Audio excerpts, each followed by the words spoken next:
What is up, squad? Welcome to another installment of the vlog, and today we're going to talk about why I believe you should do CrossFit and why I believe more people should do CrossFit and teach more people about CrossFit. So CrossFit gets a lot of negative flack for being considered unsafe. Heard jokes about it being like a cult, and I've heard also rumors that it's just not a good training method, and I just want to debunk a couple things but also address some of the concerns with it. And so my parents got my CrossFit journey started in 2015, introducing me to the CrossFit gym, CrossFit Everlasting, and I've been a member since I believe 2017, so for the past couple of years I've fully committed to CrossFit. And this has been a great training style that's translated well personally for soccer and other sports. And so my journey takes me from just being, in my opinion, a very average athlete to having the ability to start in high school, as you guys have heard from previous videos, from my sophomore year of high school to my junior year, and how CrossFit was kind of the baseline of that to improve my strength, improve my speed, improve my metabolic conditioning, so I had the engine to play at a varsity level. And so looking at 2015, learning a lot of the Olympic movements, I was very new to it, very awkward. Learning just the load capacity, working out instead of doing, for example, in a standard gym, doing 5 sets of 10 bench press, where in a CrossFit workout you might do those 50 reps, but you do them without a given rest interval, and it's for time, so you have the clock working against you, and you're mentally thinking about it. It's just a whole different environment. And so in 2015, my parents introduced me to CrossFit. My first CrossFit box that I ever went to was CrossFit Everlasting. And so a box is another term for a CrossFit gym. Typically it is in a box, whether a warehouse or a small part of a building complex. And it can be as simple as literally like the size of like a 2-door garage, or it can be big as a warehouse itself, depending on the size, number of members, and just like location. Location's a huge thing. And so in 2015, I got introduced into CrossFit Everlasting. It is a wonderful box here in Maryland. And I first began to learn the Olympic movements, so the clean and jerk and then the snatch. This is where I really refined some of those bodyweight movements, such as like the muscle up, the pull up, learning those techniques for kipping and strict, and a lot of that proper foundational stuff in 2015, 2016. And I believe, if you've heard from previous videos, you've heard me talk about my transition from my sophomore year to my junior year of high school, where I really started to take my fitness seriously, and CrossFit was the foundation of that. It allowed me to get stronger, I was faster, less injury prone, and overall my performance just increased. Now, did I look a little better? Yes, but I was more concerned from a performance standpoint. So that's why for me, CrossFit is ideal, because yes, I don't have super six-pack abs, I don't have amazing bulging muscles, but my performance, I'm able to run still a sub 6 mile. My deadlift is over 400 pounds, and I really don't bench much. It's not something you do a whole lot in CrossFit, but I feel like I could bench and rep out 225, something I'm gonna try when quarantine's over. But yeah, I mean, performance-wise, I feel great. My body feels awesome. Again, too, I attribute that a lot to my diet, which I'll talk about in another episode. But for now, we're gonna get into CrossFit, specifically why you should do CrossFit and why I believe it is functional for everyone worldwide and why I think it's taking over globally.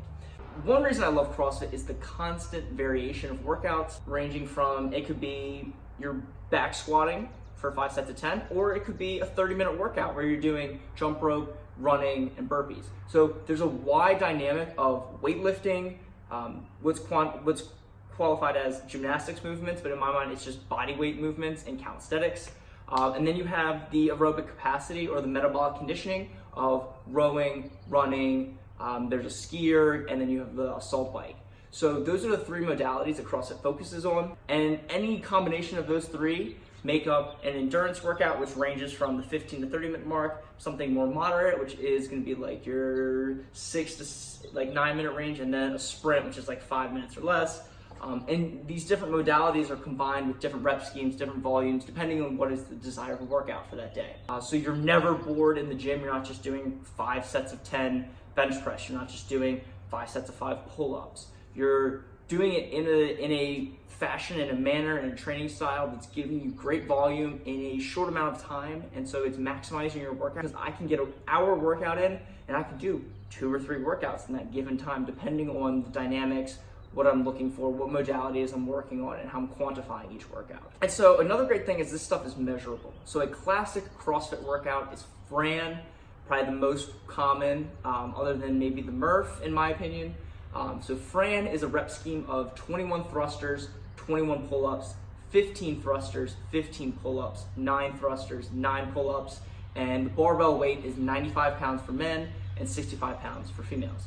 And so in this workout, you're combining 45 reps of pull-ups, 45 reps of a squat, and then a press overhead as you're standing up. And in this workout, you're timing yourself for how efficiently you can perform these movements and how fast. And it's not all about speed, and that's one of the misconceptions. And one of the drawbacks, I think, of CrossFit is everyone thinks you're just doing it for time, saying screw the form and just get it done, but that's not necessarily the case. For people who are doing it correctly with proper form and they're very efficient and not laboring in the workout, you can quantify how well you did something. So for example, the first time I did Fran, it took me almost 5 minutes. And now my Fran time is somewhere in the low 3s. So over time, doing CrossFit for the past 4 or 5 years, I can see that I've shaved off minutes and seconds at a time. So again, that measurable aspect of CrossFit is great, other than just, measuring your deadlift PR, measuring your back squat PR. You have these workouts that are standard tests of fitness that you can carry over and you can write down and you can track and you can look at over the course of a year. So say you start CrossFit now, it's the end of April, and so you do it for May, June, July. By the end of the summer, you take a workout you did in May, retest it at the end of July or August, and most likely with the methodology of CrossFit, you are going to see some improvement. It may not be a lot, but hey, a second or two is still improvement, whether it's the efficiency, the amount of weight that you're doing, and simply just like the timer. Maybe you just felt really good in the workout. Hello everyone. Boom, boom, the step system. So from a results standpoint, I got to dig in the archives to see where I was 2015 to now where I am 2020. So hopefully I can post that at the end of this video and you guys can see my transformation in the past 5 years of lifting in the CrossFit methodology. But from a numbers standpoint, I think in high school in 2015, 2016, so 2015 I was a junior, 2016 is my graduating year as a senior at Bel Air High School, and I think I could barely deadlift like 275. I think 300 was around where I was at. Bench press was like, I think I just hit the 200 mark as like that was a huge deal in high school.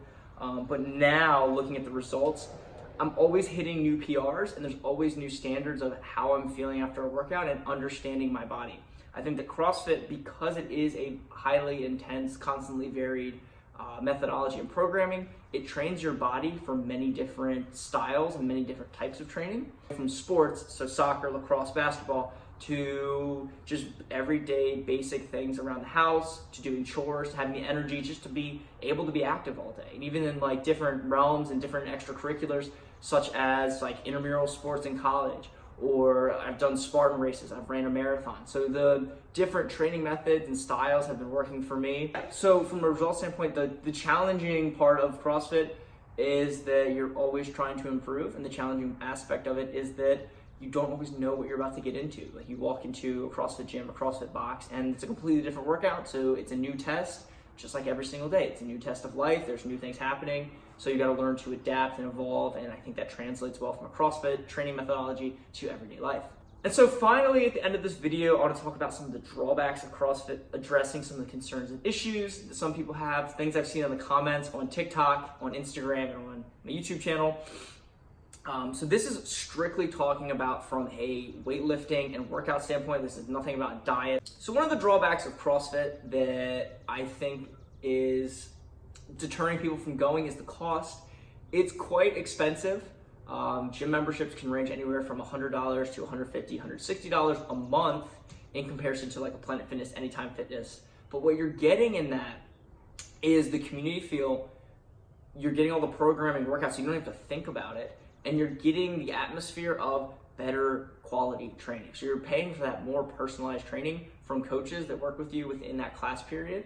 And again, this is varying because I don't know the exact price, and it also depends on how many days out of the week you're gonna go. There's unlimited plans. Some gyms do 5 days a week, 3 days a week, 2 days a week. Some have punch cards. So the cost thing I think is the biggest thing that might deter people from trying CrossFit. But in my opinion, if you're financially able, I believe that it is a training methodology that you can adopt. Also, too, there are programs online. There's people on Instagram. There's programs on Instagram. There's programs on Facebook. You can go to the CrossFit website, and you can buy some very basic equipment with a dumbbell, a jump rope, and like a med ball can do a lot of stuff. You don't really need a whole lot of equipment to get started. There's tons of ideas. I have my own programming platform on Instagram at do_more_programming. And all you need is a dumbbell, a jump rope, some space to work out in. And typically it's pretty simple with some at-home modifications, especially with quarantine. And of course, I'll ramp everything else back up once everyone's allowed to go back to the gym. And another thing too that I think people critique CrossFit about is the safety component. When people see, I guess this is the most notorious thing that people characterize CrossFit with, is the kipping pull-up. And these are the pull-ups where you are swinging and you're using your legs to get up and do a greater volume of pull-ups. And so I can see where people get the stigma against CrossFit is not a real training program. But when you're doing a kipping pull-up, it's to acquire a certain volume and to have a certain efficiency on the bar. When done correctly, it causes a lot less strain on the shoulder than per se someone who's doing it incorrectly. Now, is it more strenuous than when you're doing regular strict pull-ups? Absolutely. Is it great to do it all the time? Absolutely not. A lot of my own training sessions, I do a lot of strict pull-ups. In between, I do a lot of band work for recovery for my shoulders, keeping it nice and healthy. And also too, you see people trying to do loads and loads of weight, even though they're not supposed to be, and because their bodies just aren't prepared for it. Like, you're gonna get crushed and buried on a power clean or a squat clean that you've never tried before if your technique's not good, your conditioning's not good, and your strength just isn't there.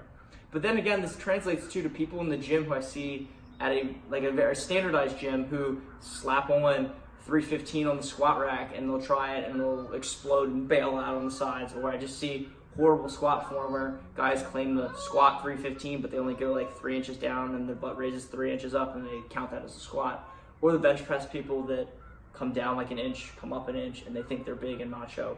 But I mean, yes, CrossFit might have their kipping pull-ups, but there are just as many people in normal gyms who are not using proper form and technique as well. So that's the end of this vlog. I just want to capture a little bit about, I think, why CrossFit is an exceptional training form and platform, addressing some of the positives, addressing some of the negatives, just explaining some of my own results and things that I've liked about the program over the years. I hope you guys have enjoyed this video. If you found any value at all, please like, comment, or subscribe. It means the world to me to have your guys' support behind me as I'm slowly turning my dreams into realities. So thank you guys for joining me for another episode. I will catch you guys next time. Again, hands, hands, hands, hands, hands, hands, hands, hands, hands, hands.